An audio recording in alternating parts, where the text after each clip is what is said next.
मन में सिमरन करिया, मन में सिमरन करिया,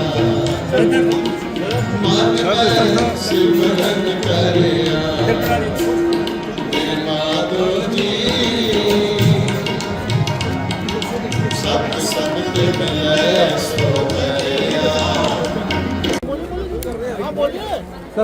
सर एक मिनट सर, एक माइक कर दीजिए सर। आगे आगे ना सर, आगे दोगे अभी अभी कर दीजिए। चलो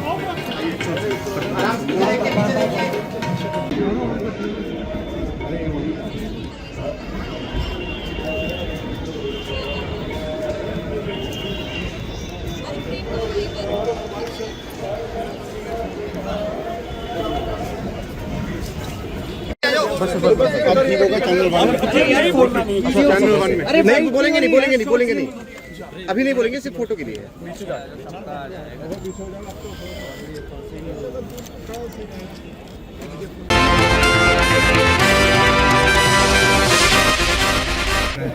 हमारे गृह मंत्री आदरणीय अमित शाह जी को जाता है कि उन्होंने दिल्ली की चुनावी कमान अपने हाथ में संभाली और धुआंधार उन्होंने प्रचार किया।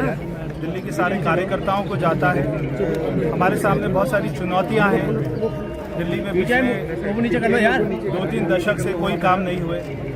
हमारे सामने चुनौतियां रहेंगी, मगर उसी के साथ में एक हमें एडवांटेज भी रहेगा कि प्रधानमंत्री मोदी जी का साथ मिलेगा और दिल्ली में बहुत सारे काम कर पाएंगे। दिल्ली की जनता को ग्राउंड पे फर्क दिखाई देगा। आप भी यहाँ अरदास करिए, गुरु जी का नाम लेके आप शुरू करने जा रहे हैं अपना कार्य, तो पहला क्या कार्य करने की कोशिश आप करेंगे? कोई एक कार्य बताऊंगा तो ठीक नहीं होगा, हजारों कार्य करने हैं। हमारी प्राथमिकता रहेगी दिल्ली का पोल्यूशन कम करना, अनएम्प्लॉयड बच्चों को रोजगार देना, यमुना मैया को साफ करना, दिल्ली में जो भ्रष्टाचार हुए उनके ऊपर में SIT का गठन करना, दिल्ली में ट्रैफिक की और ख़ास तौर पे पब्लिक ट्रांसपोर्ट सिस्टम को अच्छा करना, दिल्ली में नई बसें खरीदना, दिल्ली में झुग्गी झोपड़ियों को पक्का करना, दिल्ली में जिन लोगों के पास में, गरीब लोगों के पास में मकान नहीं है उनको मकान देना, बहुत सारे काम हैं। प्रवेश जी मुख्यमंत्री कौन बनेगा? प्रवेश जी 25 साल से भारतीय जनता पार्टी में हमारा पार्लियामेंट्री बोर्ड है, वो तय करते हैं और हमारा विधायक दल है वो तय करता है। तो जो तय होगा वो हम सभी को मान्य होगा। कैसे देखते हैं केजरीवाल का और मनीष सिसोदिया का? देखिए फ्यूचर वो तो फ्यूचर उनका क्या रहा, मैं हम पहले बार बार बोलते थे, शायद लोग तो मानते नहीं होंगे कि वो एक्स CM के साथ साथ एक्स MLA होने जा रहे हैं। तो पहले तो हम प्रवेश जी को बधाई देते हैं कि उन्होंने एक्स MLA वाली जो हमने बात की थी उसको पूरा किया। दिल्ली को अरविंद केजरीवाल ने बर्बाद किया और दिल्ली के लोगों ने उसको शराब दिया। ये शराब है, जो शराबियों को, जिन लोगों ने नशा बेचा था उन लोगों को दिल्ली के लोगों का शराब मिला है। और इसी के कारण आप सोचिए, कल तक आप कहते थे कि मैं दिल्ली का मालिक हूँ और आज दिल्ली ने कहा कि नहीं, तुम तो MLA बनने के लायक भी नहीं हो, तुम मालिक कहते हो। और आज अरविंद केजरीवाल को दिल्ली के लोगों ने उनकी हैसियत दिखाई है। तुम झूठ बोलकर, फ्रॉड करके, रोज नौटंकी, रोज नए ड्रामे, दिल्ली को तुमने बर्बाद कर दिया 12 सालों में।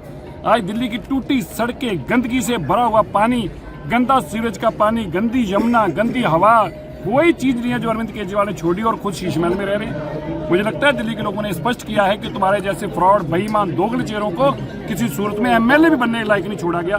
मैं मानता हूँ आज हम गुरु हरकृष्ण पातशाह जी के स्थान पे जो आए हैं, मैं मानता हूँ कि गुरु साहब की कृपा हुई है। दिल्ली पे जब बहुत बड़ी महामारी आई थी तब भी गुरु हरकृष्ण पातशाह जी की कृपा हुई थी और दिल्ली के लोगों को उस महामारी से निकाला था।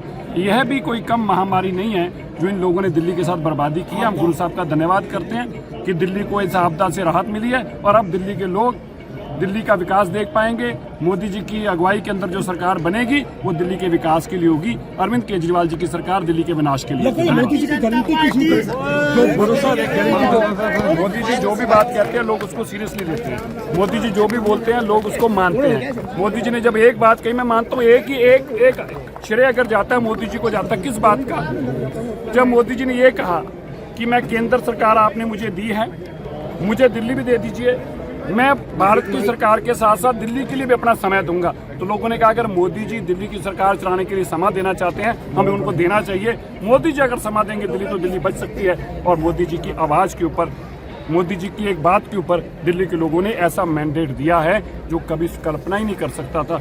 मैं मानता हूँ जैसे कुंभ का मेला 144 साल बाद आया ना, दिल्ली में भी कुंभ का मेला ही है जो 27 साल बाद आया। ठीक है सर।